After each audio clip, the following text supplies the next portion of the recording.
Hi hello friends, എല്ലാവർക്കും മഞ്ഞൾ വിരിഞ്ഞ പൂവിൻ്റെ ഏറ്റവും പുതിയൊരു വിശേഷത്തിലേക്ക് സ്വാഗതം. അങ്ങനെ മല്ലികാമയെ നിരീക്ഷിക്കാട്ടോ ക്യാപ്റ്റൻ ചെയ്യുന്നത്. ക്യാപ്റ്റനെ ഞെട്ടിച്ചുകൊണ്ട് മല്ലികാമയാണെങ്കിൽ ഓരോ കാര്യങ്ങൾ ചെയ്യുകയാണ് ചെയ്യുന്നത്. ഒരു ആയയോ അല്ലെങ്കിൽ ഒരു വേലക്കാരിയെ പോലെയല്ല മല്ലികാമയുടെ പെരുമാറ്റവും.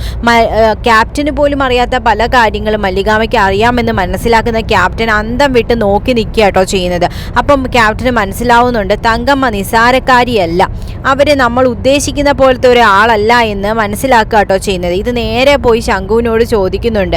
ഞാൻ കുറച്ച് ദിവസം കൊണ്ട് തങ്കമ്മയെ നിരീക്ഷിക്കുന്നു. തങ്കമ്മ നമ്മൾ വിചാരിക്കുന്നത് പോലെ അത്രയ്ക്ക് വിവരം കെട്ട ഒരു സ്ത്രീയല്ല. അവർക്ക് പല കഴിവുകളും ഉണ്ടെന്ന് എനിക്ക് മനസ്സിലായി എന്ന് പറയുന്നു.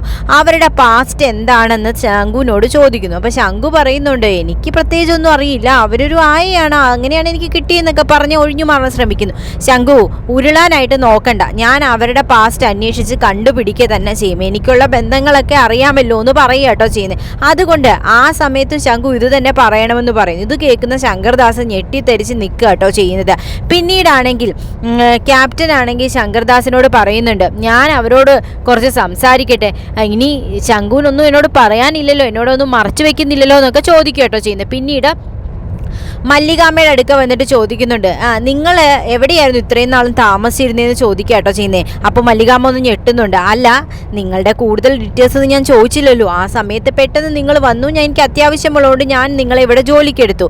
അല്ല, നിങ്ങളെക്കുറിച്ച് കൂടുതലായിട്ട് അറിയണമെന്നുണ്ട്, ഞാൻ വിചാരിച്ച പോലൊരു സ്ത്രീയല്ല നിങ്ങളെന്ന് പറയുക കേട്ടോ ചെയ്യുന്നത്. അതെന്താ മാഡം അങ്ങനെ പറഞ്ഞെന്ന് മല്ലികാമ്മ ചോദിക്കും. അപ്പോൾ ശംഖുവും വന്ന് അങ്ങനെ ചോദിക്കുക കേട്ടോ ചെയ്യുന്നത്. അല്ല, നിങ്ങളുടെ പെരുമാറ്റത്തിലും സംസാരത്തിലും ഞാൻ കുറേ കാര്യങ്ങൾ മനസ്സിലാക്കിയിട്ടുണ്ട്, അതൊക്കെ എനിക്കും സത്യമാണോ എന്നൊക്കെ അറിയണമല്ലോ എന്നിങ്ങനെ പറയുക കേട്ടോ ചെയ്യുന്നത്. അപ്പോൾ ഉടനെ ചിത്തിര ഞെട്ടിത്തെരിച്ചിങ്ങനെ നോക്കുക കേട്ടോ ചെയ്യുന്നത്. പിന്നീട് മല്ലികാമ്മയോട് ചിത്തിര പറയുന്നുണ്ട്, ആ ക്യാപ്റ്റൻ എന്തൊക്കെയോ സംശയങ്ങളൊക്കെ തോന്നിയിട്ടുണ്ടെന്ന് തോന്നുന്നു അച്ഛമ്മേ, കുഴപ്പമാവുമെന്ന് ചോദിക്കുക കേട്ടോ ചെയ്യുന്നത്. എന്താവൂന്ന് അറിഞ്ഞൂടാ, വരുന്നിടത്ത് വന്ന് നിൽക്കട്ടെ, എന്തായാലും ഈ ക്യാപ്റ്റന് എന്തെങ്കിലും ഒരു ദിവസം കണ്ടുപിടിക്കാതിരിക്കില്ലല്ലോ സത്യങ്ങൾ, എന്തായാലും വരുന്നിടത്ത് വെച്ച് നോക്കാമെന്ന് വീണ്ടും പറയുക കേട്ടോ ചെയ്യുന്നത്. പിന്നീടാണെങ്കിൽ ഇവിടെ ക്യാപ്റ്റൻ ആണെങ്കിൽ ഈ മല്ലികാമ്മയെ കുറിച്ചുള്ള വിവരങ്ങൾ അറിയുന്നതിന് വേണ്ടിയിട്ട് നായിക്കിന് മെസ്സേജ് അയക്കുക കേട്ടോ ചെയ്യുന്നത്. നായിക്കിന് അത്യാവശ്യമായിട്ട് കാണേണ്ടതുണ്ട് എന്നും എൻ്റെ ഒരു സെർവൻറ്റിനെ പറ്റിയിട്ടുള്ള വിവരങ്ങൾ അറിയുന്നതിന് വേണ്ടിയിട്ടാണെന്നൊക്കെ പറയുന്നത്. അപ്പോൾ ശംഖു വന്ന് ചോദിക്കുമ്പോഴത്തേക്കും നായിക്കിനാണ് മെസ്സേജ് അയച്ചതെന്നും ഇവരാരാണെന്നുള്ളത് എനിക്ക് കണ്ടുപിടിക്കണമെന്നും ഞാൻ ഇവരിൽ കുറേ സംശയങ്ങൾ കാണുന്നുണ്ടെന്നും എനിക്കിനി അത് അറിഞ്ഞേ മതിയാകത്തുള്ളൂ എന്നും പറയുക കേട്ടോ ചെയ്യുന്നത്.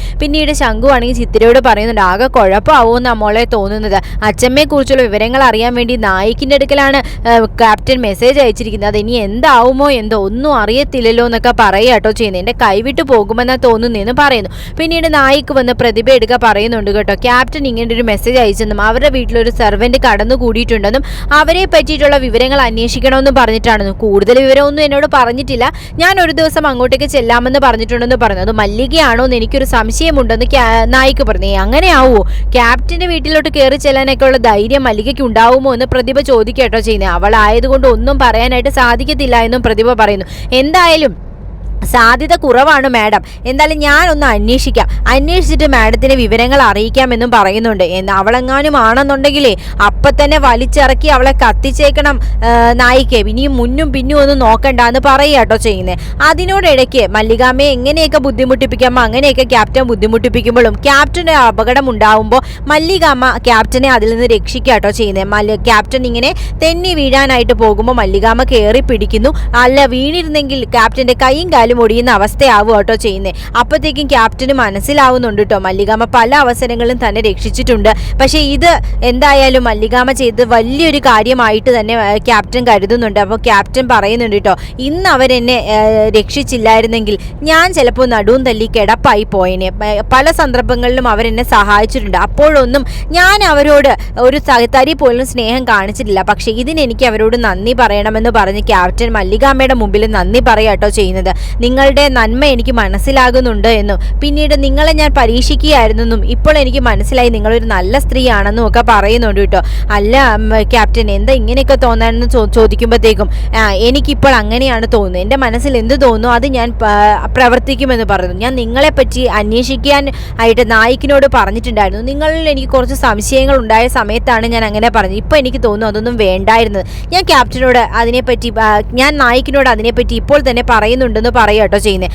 അങ്ങനെ നായിക്കിന്റെ അടുക്ക പറയുന്നുണ്ട് വരണ്ട, വേറെ കുഴപ്പമൊന്നുമില്ല, സെർവന്റിന്റെ ഡീറ്റെയിൽസ് ഒക്കെ കിട്ടിയെന്ന് പറയാട്ടോ ചെയ്യുന്നത്. പിന്നീട് മല്ലികാമ്മ വന്ന എല്ലാ സത്യങ്ങളും ക്യാപ്റ്റന്റെ അടുക്ക തുറന്ന് പറയാട്ടോ ചെയ്യുന്നത്. മെയിം സാബ് ക്ഷമിക്കണം, ചിത്തിര എൻ്റെ കൊച്ചുമകളാണ്, എനിക്ക് ചിത്തിരയെ കാണാതിരിക്കാനായിട്ട് സാധിക്കത്തില്ല, അതുകൊണ്ടാണ് ഞാൻ ഈ വേഷം കെട്ടി ഇവിടേക്ക് വന്നതെന്ന് പറയാട്ടോ ചെയ്യുന്നത്. ഇനി എനിക്ക് മാഡത്തിനെ പറ്റിക്കാനായിട്ട് സാധിക്കത്തില്ല, മാഡം എപ്പോൾ എന്നോട് ക്ഷമ പറഞ്ഞു അപ്പോൾ ഞാൻ തകർന്നു, ഞാൻ പരാജയപ്പെട്ടു എന്ന് പറയാട്ടോ ചെയ്യുന്നത്. ഇത് കേൾക്കുന്ന ക്യാപ്റ്റന് ആകെ ഒരു വെപ്രാളവും അതിനെ പറ്റിച്ചു എന്നുള്ളത് തോന്നുന്നുണ്ടെങ്കിലും മല്ലികാമ്മയ്ക്ക് ചിത്തിരയെ കൊടുത്തിട്ട് പറയും, നിങ്ങൾ ഇവിടെ തന്നെ നിന്നോളൂ, നിങ്ങൾക്ക് ഇനി ഇവിടെ എത്ര നാൾ വേണമെങ്കിലും കൊച്ചുമകളെയും കണ്ടുകൊണ്ട് താമസിക്കാമെന്ന് പറയാട്ടോ ചെയ്യുന്നത്. ഇത് വിനയനും പ്രതിഭയും അറിയാട്ടോ ചെയ്യുന്നത്.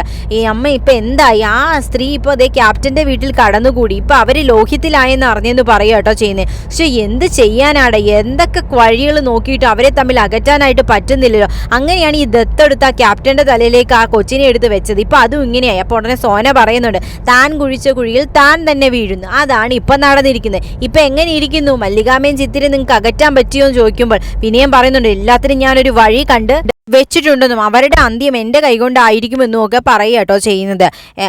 പക്ഷേ പ്രതിഭയുടെയും വിനയന്റെ ഒരു കളികളും മല്ലികാമ്മയുടെയും ചിത്തിരയുടെ അടുക്കലും നടക്കുന്നില്ല കേട്ടോ.